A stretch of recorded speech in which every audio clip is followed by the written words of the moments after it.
Assalamualaikum warahmatullahi wabarakatuh. Baik Bapak Ibu, pada kesempatan ini saya akan mencoba menyampaikan tutorial untuk mengisi daftar nilai semester ganjil, biar nanti tidak ada kesulitan di kelas ketika mengisi rapot, tidak ada yang kosong ya. Pertama kita buka format nilai. Ini saya contoh kelas 12 DKP, saya berikan contoh kelas 12 DKP. Double klik, dan kebuka nilai. Yang pertama kita isi identitas mapel dulu, kita isi identitasnya. Misalnya ini bahasa Sunda yang gampang ya, bahasa Sunda, atau yang lengkap misalnya Mulok bahasa Sunda, kita isi identitasnya. Enter.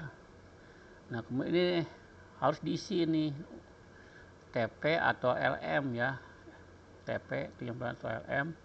Misalnya untuk bahasa Sunda saya semester ganjil itu adalah hanya dua LM atau dua materi. Yang pertama adalah carita babad, kemudian aksara Sunda. Ini harus diisi karena ini nanti untuk mengisi deskripsi pada rapot. Nah kalau identitas sudah diisi, kemudian kita masuk ke kolom nilai. Tuh kan, maka dia akan muncul di sini. Yang tadi kita input di identitas ini, maka akan muncul di sini. Saya sediakan sampai 10 TP ya. Saya sediakan sampai 10. Bisa jadikan tiap mapel beda-beda, bisa TP 3 apa, 4 apa, 5 apa dan seterusnya ya. Ini untuk bahasa Sunda saya hanya 2, aksara Sunda dan carita babad. Kemudian nilai sumatifnya per TP atau per LM. Misalnya Aditya Moreno saya misalnya dapat 78, ini dapat 80. Ini per sumatifnya ya, per dia kan ulangan per akhir bab kalau zaman dulu mah. Terus maka dia rata-rata sumatifnya ada 79. Kemudian misalnya ini nilai SAS ujian yang kemarin bahasa Sunda itu aja misalkan dapat 77 gitu. Nah, maka nanti kalau ini kita isi, maka nanti di sini akan terbentuk deskripsi yang akan dikopi ke ledger rapot oleh wali kelas. Nah, jadi wali kelas nanti akan muncul kata akan deskripsi seperti ini. Ya kan? Nah, menunjukkan penguasaan yang baik pada aksara Sunda, ini untuk deskripsi maksimal, dan yang cukup pada carita babad. Bapak Ibu baik usahakan ini tidak boleh ada yang sama, usahakan yang sama. Ada pembeda, misalkan 79 sama 78. Gitu. Kalau misalkan sampai 4, ini boleh sama, misalkan ini 76, 75. Ini usahakan jangan ada yang sama, ada selisih. Itu nanti untuk membedakan deskripsi minimal sama deskripsi minimal ya.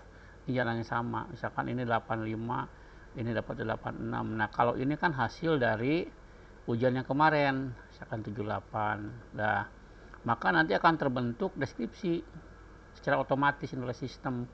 Nah, ini nanti akan dikopi oleh wali kelas ke ledger. Ini akan dikopi ke rapot, akan dikopi dengan blok ini akan dikopi oleh wali kelas, nanti dipindahkan ke ledger dari nilai rapot sama deskripsi. Nah, kalau kita isi ya dan seterusnya, ini saya contoh aja nih 77 misalnya, ini 78. Nah, dibedakan. Jangan usahakan jangan sama di antara ini, jangan sama, usahakan bedakan 1 atau 2 poin. Ini 65, ini 80 misalnya dan seterusnya ya. Ini nilainya misalnya dapat 77, 76. Nah, kalau sudah kita isi, kemudian kita simpan untuk membedakan ini mapel apa gitu. File, kemudian save as. Sini ya, di download saya nyimpan tadi. Nah, kan daftar nilai kelas 12 DKP. Nah, kasih baca strip bahasa Sunda. Kita kasih bacaan mapel di belakangnya. Biar nanti gampang wali kelas untuk mengidentifikasi nilai apa. Kalau misalkan nama mapelnya begini kan bingung ini nilai mapel apa gitu. Nah, maka menggunakan di sini ada bahasa Sunda. Kita save, simpan. Maka ini kita tutup ya. Maka nanti pada folder download yang tadi ada namanya nilai yang format yang asli. Ini format yang sudah diisi, itu daftar nilai kelas 12 DKP bahasa Sunda.